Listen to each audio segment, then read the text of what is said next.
I'm Detective Ryan Moreno, R-Y-A-N-M-O-R-E-N-O, here at South Traffic Detectives. So, as you guys know, we're here New Year's Eve.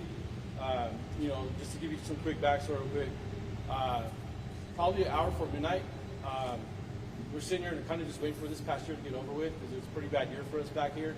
A lot of the collisions that happened, a lot of loss of life this past 2023, and an hour later, here we go again. And I want to say, so I get the call and respond, my team, to this scene over here at 60th and Normandy. And mind you, we have another team going to another collision, a fatality that happened 20 minutes prior to that down in the Harbor Gateway on 247 Place in Western, where a pedestrian was hit and run by several vehicles. So we get to the scene here. What happened was there was a young male, approximately 22 years old, was driving a white Chevy Tahoe. He was involved in a collision over near Normandy and Gage. As a result of that collision, this individual decided to take off. So it was a hit and run. One of the participants in that collision that was struck gave chase, basically, of this person, trying to contact, I believe, 911 and call in what had happened. And it's believed that they were trying to get identified numbers of this car, the plate, what have you.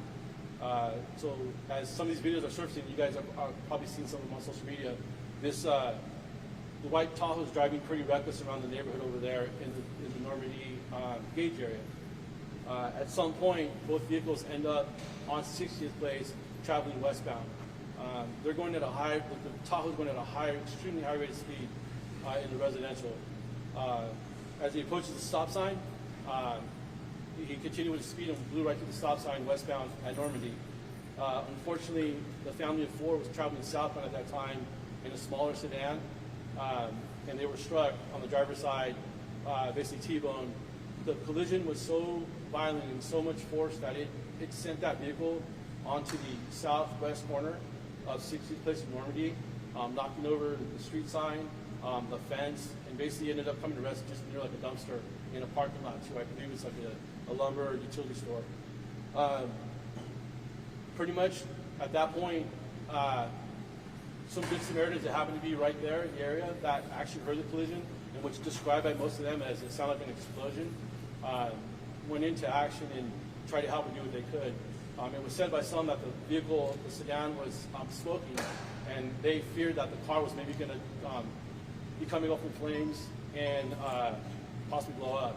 So they started to render aid in getting, trying to tend to the passengers of the vehicle. So on the driver's seat, you had Jose Manuel Pasgagasa, 49 years old, who actually was pronounced at scene. He was the driver, the father. Luisa Arenas, 26-year-old, she was the front passenger, the mother of the two little girls in the back. Unfortunately, a few hours ago, she had just pronounced deceased at the hospital. She was fighting the last 2 days for her life, but suffered major trauma, blunt force trauma that she wasn't able to pull through. Also, while in transit to the hospital, a little 5-year-old Mia Pascagasa, who was seated in a harness car seat behind the driver, was also pronounced deceased that evening en route to the hospital. So far right now, little baby Hannah Sophia, she is still fighting for her life. She's 1 year old. She actually will be turning 2 in 9 days. Her birthday's on the 11th. The little girl has an amazing little fight in her. She's been in the PICU unit over at Harbor UCLA, and I believe over the night, kind of a miracle happened because the last 2 days she wasn't expected to survive her injuries and a lot of the blunt force trauma she sustained, and she was seated in a rear-facing car seat. She's showing recovery, and it's actually looking, last conversation we had with the hospital, that she might actually make it and recover from this. So we're all praying for her and the family.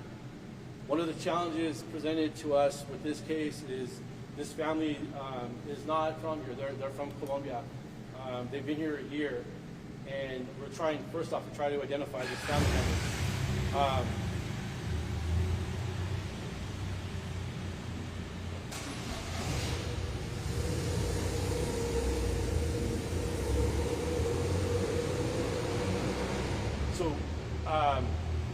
It's been challenging the last day or so trying to identify the family. Luckily, yesterday we were able to reach out some friends of the family who are also from Colombia. Were got us in contact with the family of Mr. Jose Manuel, who they're from Bogota, Colombia.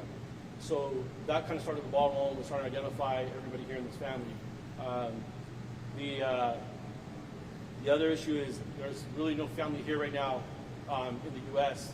because if baby Hannah survives and recovers from this, that's one of the issues is who's going to tend to her and take care of her.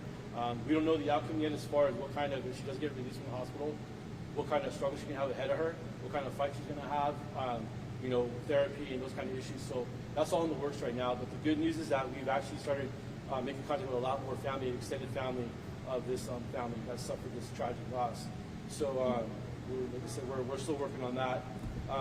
The suspect behind this, like I said, young 22-year-old, basically has no record for the most part, and we're still trying to figure out why he decided to do what he did that day and drive like that. It's believed that there was alcohol was in play in this, but it's still like our chief said right now, like Chief Graham just mentioned, there's no reason that most of these accidents happen because of speed. That first collision that happened was pretty minor from what I understand. You could have just stopped and stayed there and exchange information or do whatever. There's no need to drive like he was throughout the neighborhood and city and then, with this thing happening and colliding with somebody. So we right now are still gathering more video and working on different things, interviewing additional witnesses as the case is being put together. But we are already in contact with the district attorney's office and looking like this case is definitely going to be as strong. This guy's actually looking at murder, the way he did, the way he was driving from all the witness accounts. He's really, this is basically murder. You can't drive to kind of speed limit through city streets, running red lights and stop signs just because you feel like it or you're trying to get away from a crime you committed. So we're going to see to it here. My team, our guys here, detectives, that we charge this guy to the fullest extent that we can, the law. So.